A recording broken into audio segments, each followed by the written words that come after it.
Yeah, I'm going to take you all the way to the other side of the spectrum, from backing up your data in the cloud to prevent ransomware to protecting data on endpoints in order to really protect exfiltration of really critical data, but also to protect, the ransoming of data on those devices as well. So, if your sort of posture is that, we all our critical data is in the cloud and I don't need to worry about data that is on endpoints or originates on endpoints and is shared out to the cloud or to collaboration sites, then you can go get a cup of coffee. But if you have employees that have really sensitive data on their laptops or PCs, whether they be Windows or Linux laptops or desktops, and you want to learn more about how to secure that data, this might be helpful for you. So as Ron said,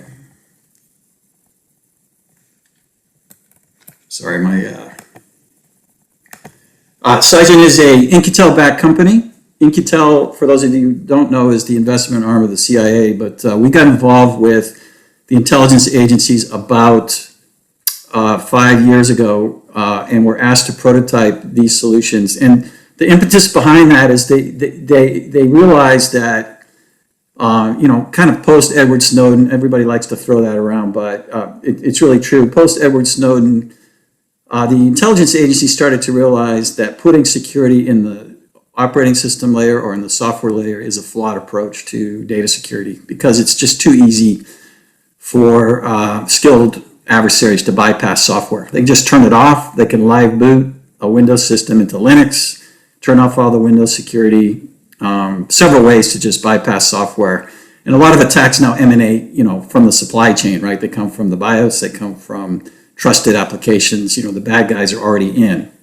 So what they asked us to do is to prototype storage solutions for endpoints that embed cybersecurity in the firmware of the storage devices. And the reason they asked us to do that is that's inherently more difficult to bypass.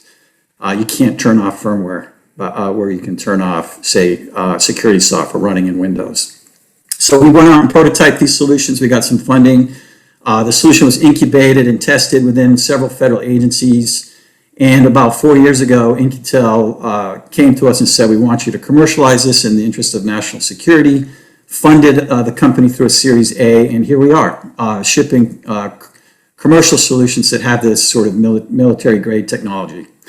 And what we're really trying to do is provide the most effective endpoint data security available. Our definition of endpoint data security is really based on three premises. One is data at rest. So what I mean by data at rest is when you're not logged into your system, your operating system shut down. We want to protect data in that posture. We also want to protect data once the user logs in from advanced cyber attacks, remote access to the system, and also we want to protect data when it leaves the endpoint, is synced up to your backup provider or to the cloud, or it's emailed as an attachment to a trusted colleague, or it's saved out to a USB device or external storage or whatever. But we want to come up with sort of a holistic, unified approach to protecting data on the endpoint, no matter what state the data is in, and that's what we've done. So let's talk about the three use cases. What you hear about today mostly are these things called remote attacks, right? Somebody gets remote access to the network or to the IT infrastructure. They sort of dwell in the network for months. They collect information on all the user credentials, privilege escalation of credentials. You've got SolarWinds, you've got the Exchange attack, Log4j. All these sort of zero-day attacks are really dangerous because the cyber adversaries have already infiltrated your infrastructure, and they're just going to sort of scout around, hope not to be detected until they're ready to launch a really serious ransomware attack. But also, in addition to ransomware, they're also going to steal data, right? The likelihood that they're going to get paid increases with the more information they're able to exfiltrate or steal from your organization. There's also the whole notion of physical attacks as well. Rosa was talking about this, and I thought she did a good job. But if you have sensitive data on a laptop and you leave it in an Uber, or you go through customs and somebody clones your device, or let's say you have undercover agents working on a case, somebody steals their laptop from the police car, or whatever, that data is at risk. And we want to do the best we can to prevent these sorts of physical attacks on data. You'll also have insiders do these physical attacks, right? They'll come up to a laptop, stick a USB drive in it, live boot into Linux, and clone your device, and then go back later and try to figure out how to reverse engineer the keys. Or in some cases, they've stolen your keys through a social engineering attack, and they can get at the data without much effort.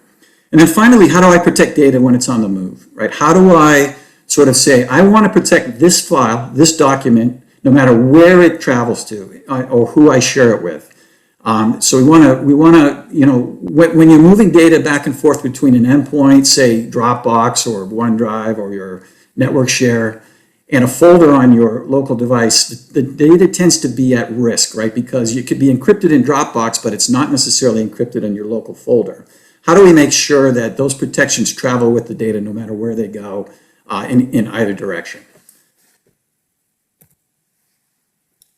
So let's talk about the first use case, which are the physical attacks. This is really interesting. I didn't realize how at risk laptops and desktops were, but it's pretty easy to, if you get physical access to a device, or you confiscate the device, or you clone the device, it's pretty easy to reverse engineer the encryption keys. There are like password kits that you can purchase, which are really easy to reverse engineer encryption that's provided by something like BitLocker.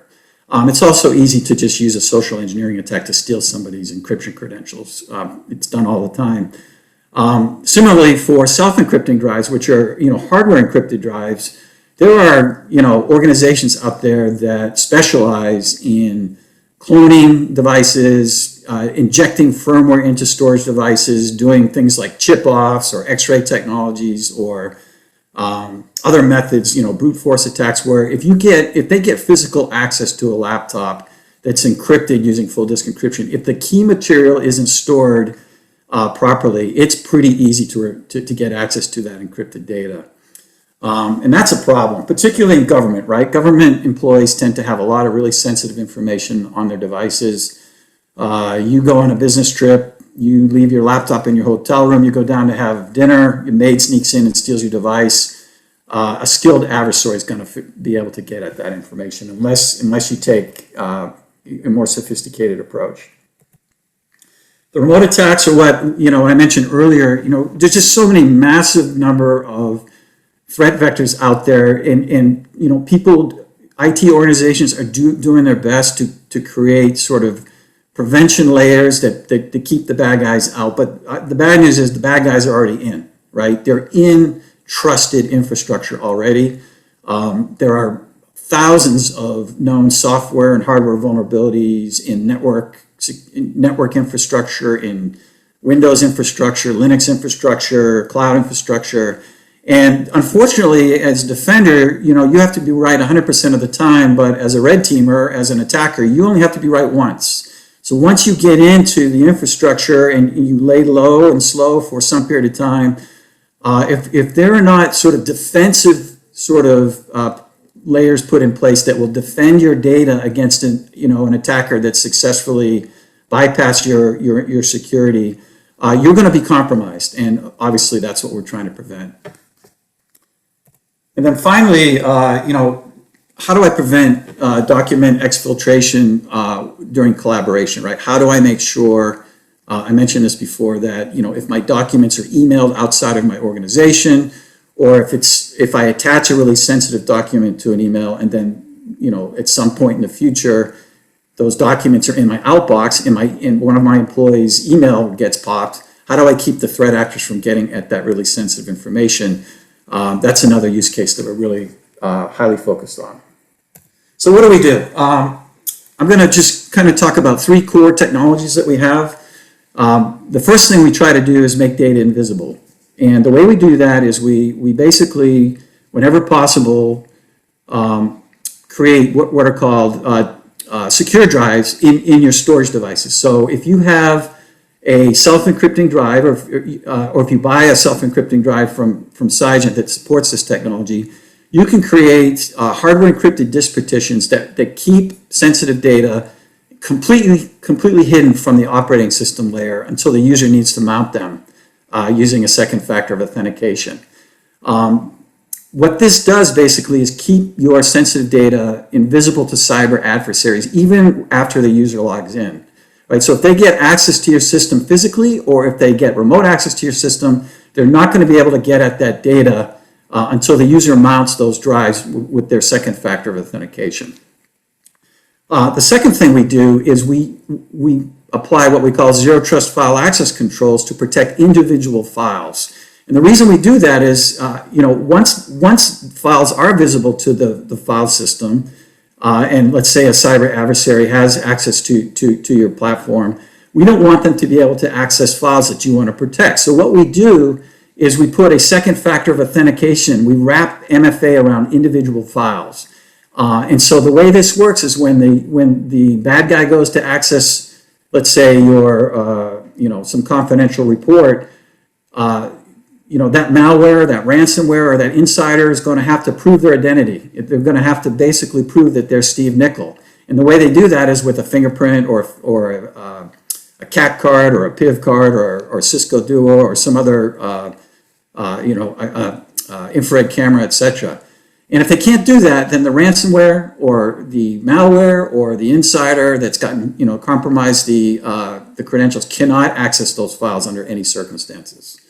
The other thing we let you do with this zero trust approach to file level security is, as an option, you can encrypt these files individually, and you can add user rights management to the files. So I can share these files in an encrypted fashion with only approved users who I invite to access the file, and then it doesn't matter where the file resides. If I send it to them via email, if I put it out in a Dropbox share or a cloud share or a network share, only those users who have rights to the system can access the files, decrypt the files, and they have to do that using multi-factor authentication to prove their identity. And then the third thing we've put just an incredible amount of effort into is making the credentials tamper-proof. We take the keys and we scramble them, we enlarge, so we create 256K keys in every situation, we encrypt them, we store them in multiple locations, and we basically make it impossible for even a skilled cyber adversary to reverse engineer and hack your keys. So it's a very secure platform. Somebody was asking about CMMC compliance. This is a great platform for protecting CUI in order to meet the NIST 800-171 controls that are required in CMMC level 2 and above. Perfect example of how you could deploy our solutions to meet compliance requirements.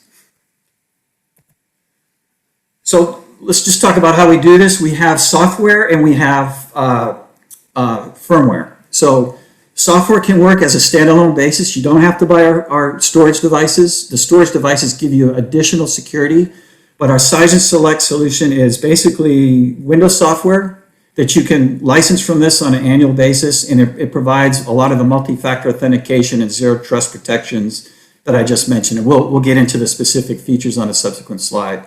You can also purchase for additional security. You can purchase what we call Cigent Secure SSDs. We have two models. One is Cigent Advanced SSD, and we're just introducing the Premium SSD, and I'll talk a little bit about the feature sets of those. And if you want to be able to manage this centrally, we have a centralized management console that can be delivered on-prem or through the cloud. Allows you to sort of set up all the protections and manage your user base centrally, so that you don't have to leave it up to your end users to create all of the secure designations that individually you can just centrally manage your users' security from the console. So let's talk about Cigent Select. Basically, this is the zero trust data protection that we support. Nobody else does this in the industry, by the way. This is industry unique. And the way this works basically is you define what files you want to protect at all times with a zero trust approach with multi-factor authentication. The files can be encrypted files, they can be unencrypted files, it doesn't matter. If our software is protecting a file on an endpoint and somebody tries to access that file without authorization, they're not going to be able to open the file. The only way you can open the file is with that second factor of authentication. Now you might ask, well, my users won't support that model, but they'll rebel if you require MFA on every file, and you're absolutely correct. So we offer a second model, which is based on risk-based multi-factor authentication. So we allow you to designate files by file type or by folder type, which basically say, in a normal circumstances, never require MFA, but in an elevated threat environment, if the Cigent software detects a threat, and we have built-in threat sensors that look for elevated threat environments, if the SOC detects a threat, or if the security software that it's integrated with detects a threat, say Windows Defender or Sophos or Cisco or Carbon Black, anything you may be using, SentinelOne, then lock up all the files, put them in this sort of MFA mode until the threat is cleared, and then set things back to normal. So when we say lock up all the files, we're not saying don't let the users get at the files. What we're basically saying is require the user to prove their identity in order to access the files until the threat is cleared.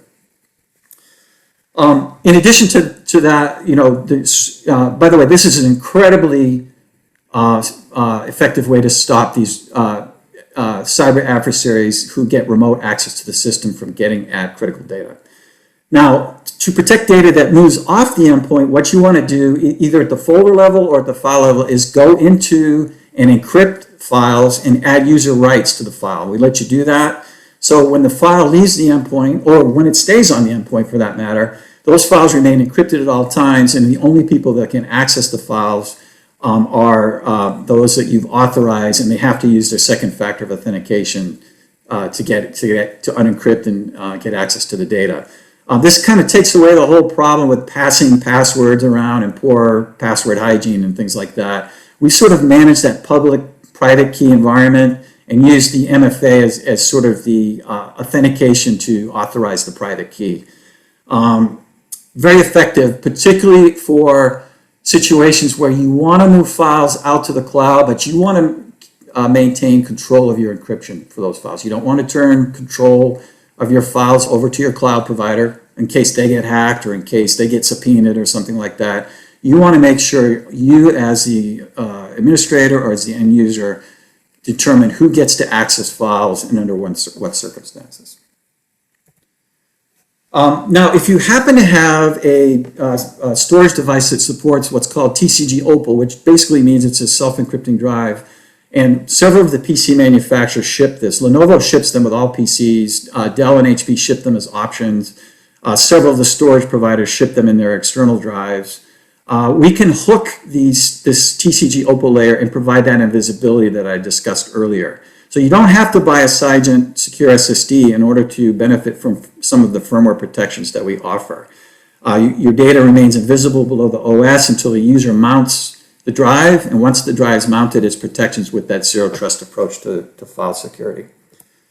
Now, as I mentioned, we have a family of secure SSDs. I'll just rip through the features here, but some of these are pretty interesting. So it's the invisibility that we support, the tamper-proof credentials that I mentioned, the zero trust access controls. When you buy a Cigent SSD, it comes bundled with the software that we've been talking about. We also have what's called a firmware heartbeat built into our SSDs, and what that's doing is constantly pinging our software running in Windows and making sure that the Cigent service is running.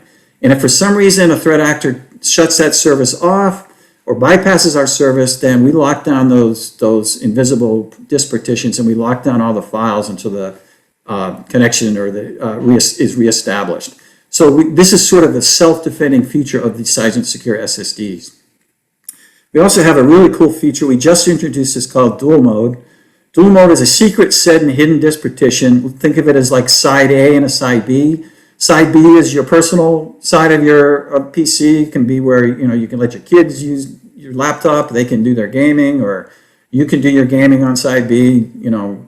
Watch Netflix or whatever you do on side B. Side A is where you have your work image. And if side B gets attacked, exfiltrated, ransomed, the attacker doesn't even know that side A exists. In fact, the BIOS doesn't even know that side A exists. Only you know that side A exists.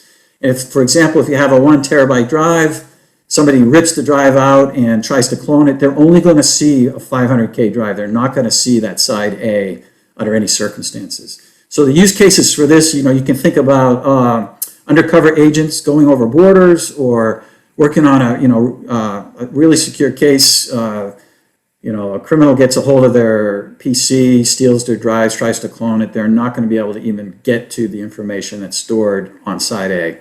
Also, there's a sort of a work from home use case where you can say to your employees, hey, when you're working from home, work on side A. When you're doing personal stuff, flip over to side B, just to make sure that the work image is not compromised under any circumstances. Some additional features that we support are verified data destruction. I'm sure some of you folks have had to deal with this, but when you end of life an SSD or you try to repurpose it, you're required to go in and verify the data has been erased completely. About 75% of SSDs that use standard wipe technology do not do this. It has to do with this issue called wear leveling on SSDs, where the storage vendors move data around into different blocks on the storage. We have firmware-based reporting that will go in block by block and show you exactly which blocks still have data, if any, remaining after an attempted wipe. You can also print out a certificate, so if you need to provide proof for compliance initiatives that you've securely wiped your storage, this helps with that. Save you a lot of money when you send these SSDs out to be either destroyed or you want to repurpose, reuse them internally.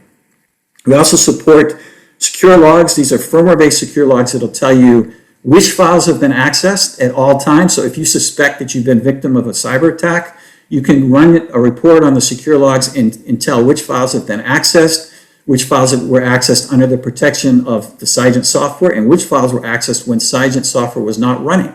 So let's say you come back from lunch and you notice your laptop's been moved or your external drive's been moved. You can run a report and say, well, hey, wait a minute, somebody tried plug my external drive into a Linux box and access these files. And that, quite frankly, is half the battle during an incident, right? Is you want to not only want to know, have I been hacked, but what information has been stolen. This is a non-wipeable way to do that. And then finally, as I mentioned before, we can support secure collaboration. We can do that on an individual basis, but through our management console, you can set up groups and share files seamlessly between groups or through your subscription as well. And finally, we have a multi-tenant management console, enterprise grade. You can set up policies, push them out. You can do user device management. You can wipe drives. You can remove user access rights. So if a user leaves the organization, you can revoke their ability to access encrypted files, essentially. You can upload the threat reporting to your SIM of choice. You can recover encryption keys, which is always half the battle with your users. They always, forget their keys, encryption keys. We support enterprise multi-factor authentication options such as Cisco Duo, and we integrate on the back end with leading EDR and other endpoint security solutions as well. And with that, just to summarize, one solution protects you against remote attacks, physical attacks, and exfiltration of data when files leave the endpoint. This is a comprehensive, unified solution that relies on MFA, not passwords, to protect data. It's very easy for users to adopt the platform. There's very little or low operational overhead once you set it up and deploy it, and it coexists with your existing solutions. So we're not replacing your endpoint security or your full disk encryption. We're just complementing it. And if you think about it, right, any of you that have to use pre-boot authentication to boot Windows, that's a pain in the neck, right? So sometimes employees get lazy and they try to bypass those things. But if you've set up sort of these secure drives that keep your data secure even after the user logs in, you're basically achieving the same thing, and you're protecting data not only when your data is at rest, but also when your data is in use. And with that, I'll take any questions.